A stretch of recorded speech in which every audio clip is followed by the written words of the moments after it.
Goeiemorgen, luisteraar. Doe biffen weer gezellig onder mijn koor. En Gerards Ineke zit ook weer klaar met koffie en kauwen, zoals ik altijd lees op Facebook.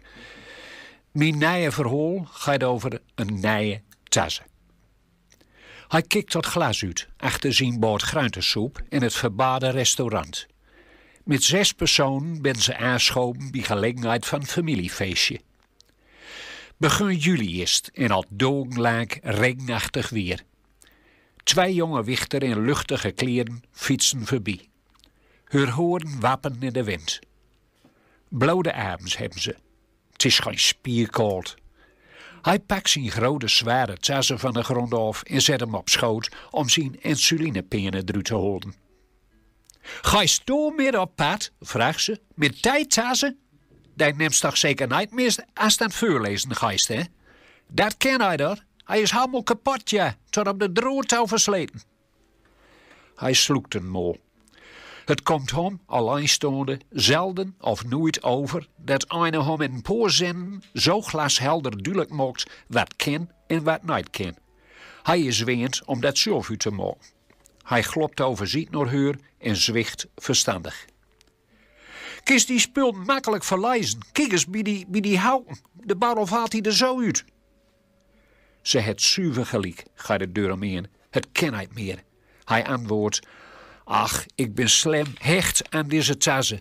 Ik neem hem al jaren overal met naar touw. En hij is zo makkelijk. Zitten van die grote vakken in. Ik ken alles erin kwijt. Het schurrement zijn dat een mol van voorlezen kwam, wiet van huis, en thuis ontdekte hij dat er zijn map met verhalen en gedichten in het dorpshuis liggen laten haar. Hij zuigde overal, maar kon hem nergens weer vinden.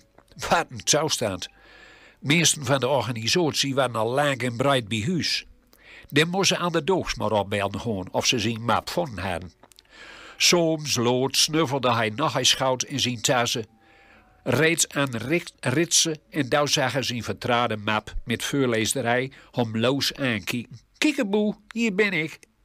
Wat een opluchting. Dat is het noordal van de grote tassen met veel vakken. Den best wel eens een mooi kwijt. En ik is een pokkel vol Noorwijk hebben. Thuis heb ik een moderne prachtkoffer staan. Die neem ik soms met als ik aan het voorlezen ga, vertelde haar. Die koffer heb ik alleen bij mij als ik denk dat ik een stapeltje bouken van mezelf metneem moet, omdat ik hoop wat van mijn handeltje sliepen te kennen. Maar het pak wel eens aanzuit als dat het dacht haar. Dan is er geen bouwkie kwijt worden.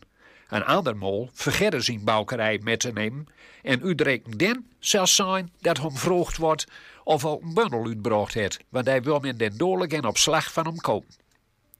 Zijn handel aan de man of aan de vrouw brengen vinden geen mooi werk. Maar mensen teleurstellen mouten door er nog veel meer muiten met.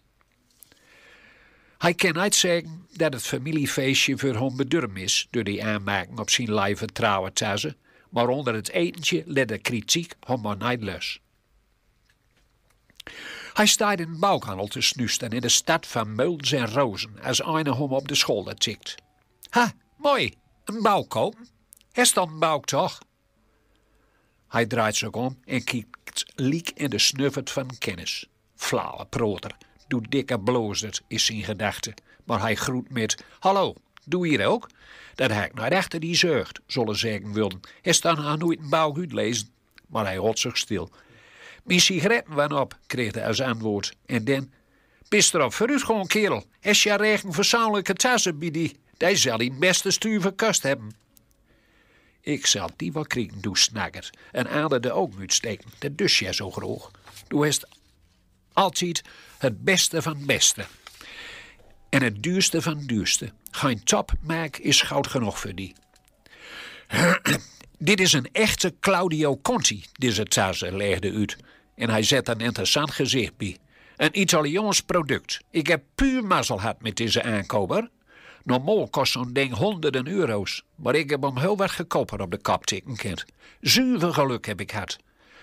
Doe zelfs natuurlijk wel weten dat Claudio Conti het samen met Tonio Coppi een machtig bedrijf had in tassen.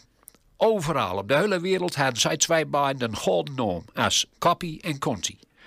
Maar daar kregen zij mot met elkaar, zoals dat zo volgt gaat.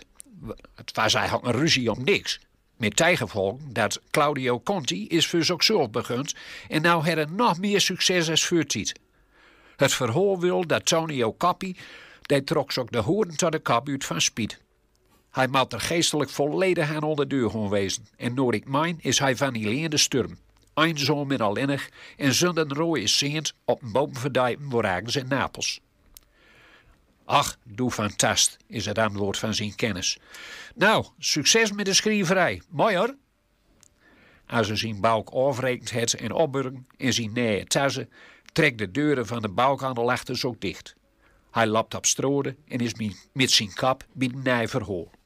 Het gaat over een zware tassen.